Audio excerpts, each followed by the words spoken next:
Thanks for checking into the Book of Mike G YouTube channel. Currently hanging out here in the famous surf town of Ventura, California. I want to show you guys something really cool. If you've been following this mission, I've been on the road for about 10 months now.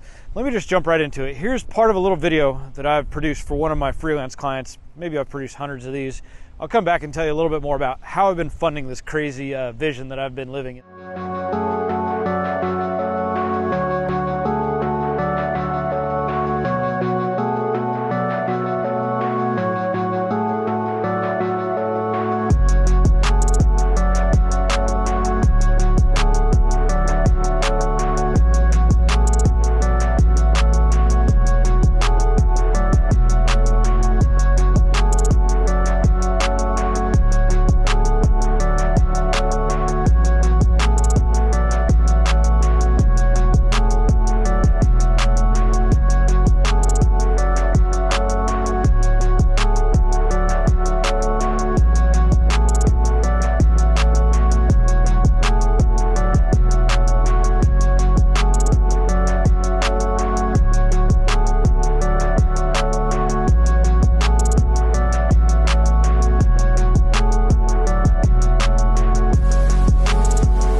It's been a little over 10 months, almost exactly 10 months since I left home.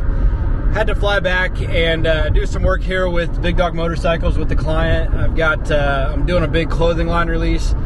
I'll probably cut to just a couple shots of some of the clothing we're dropping here in a minute.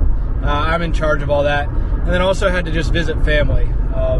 There were some health issues in the family. I just wanted to come back and see my parents for a little while. This phase of life is wrapping up here pretty soon, and I'm excited that I get to start planning my travels back and all the cool things I want to do on the cross-country trip as I'm getting the Suburban ready to go cross-country. So I told you I would talk just a little bit about everything I'm doing to make this trip possible. And right now I am obviously not paying rent or mortgage, bringing home $6,000 to $7,000 a month, maybe a little more. Making about $4,000 a month with my client with Big Dog Motorcycles. Making $500 to $1,000 a month on YouTube, and then I'm also doing 2 days a week. I'm working on the beach of that pier job, making another $1,000, $1,500 a month. And if you're out on the West Coast, if you are doing food service at a high volume place where your tips are not pooled, unlike mine, my tips are pooled, but I'm doing this job because I enjoy it.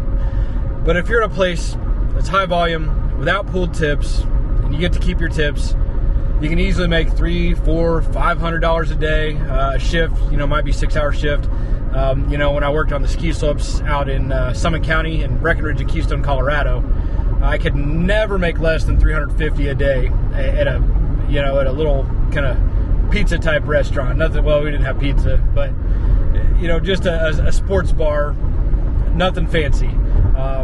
I never broke 600, but breaking 500 was not uncommon. So out on the West Coast especially, hourly is between $16 and $20 an hour, plus tips for tipped jobs. So if you weren't going to do anything else but just go out, live in the National Forest, where it's free and legal, using the OnX off-road app. I'm not an affiliate yet, but I hope to get that set up. You can find places to live for free, legally. Don't leave a mess, don't move in, don't turn it into your home. You're not supposed to be there for, I think, more than 14 days or something. So, I come and go every day, go to different places.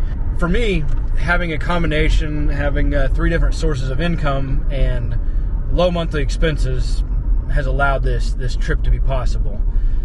So, it took a lot of time at the drawing boards, figuring out the right vehicle, having 4-wheel drive and something I could live in, and having it set up where I have AC power and Wi-Fi in there so I can work wherever I'm at.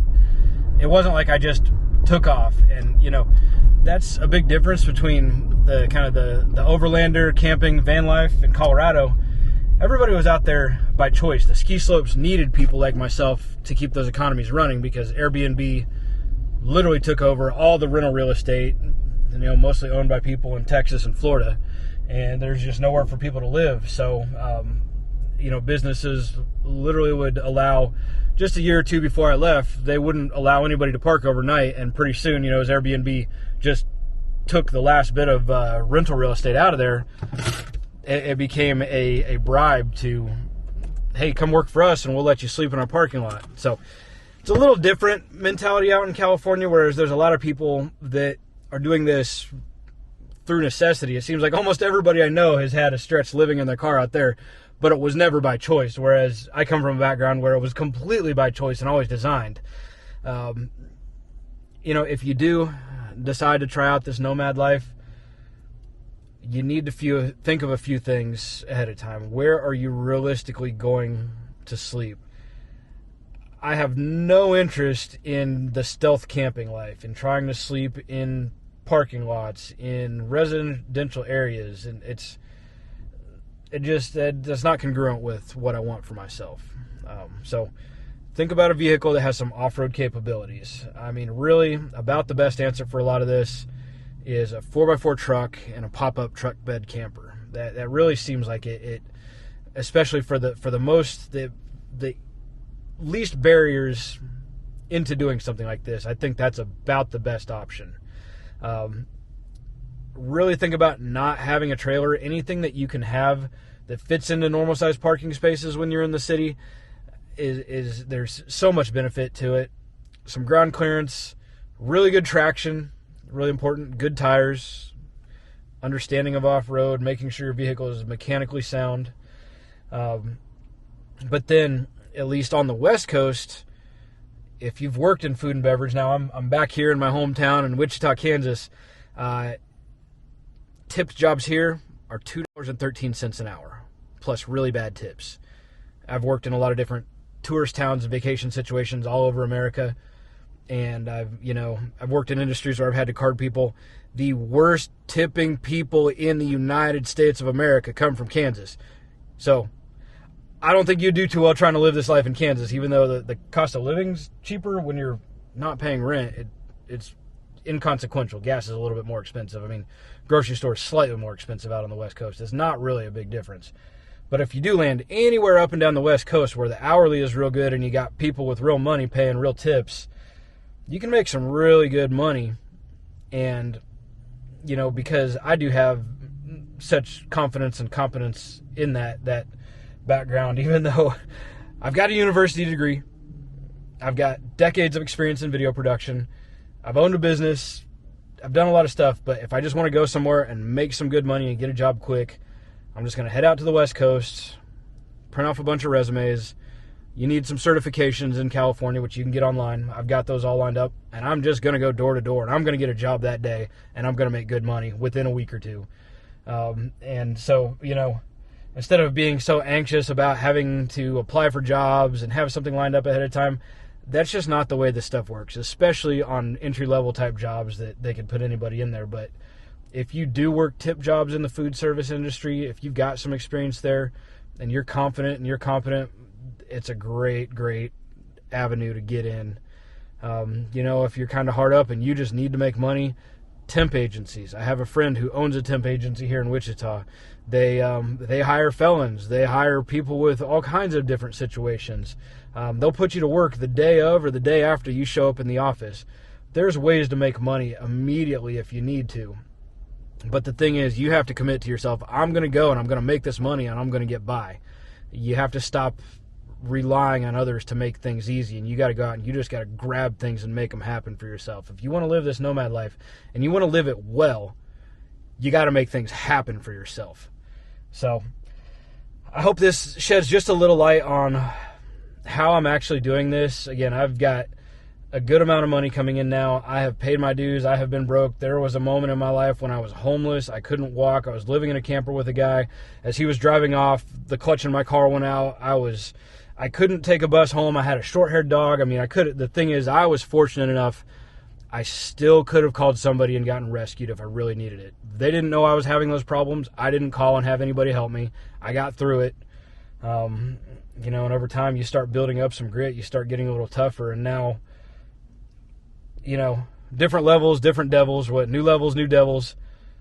As I pursue greater things, I'm going to be hit with greater challenges. But I am more capable of facing those challenges head on.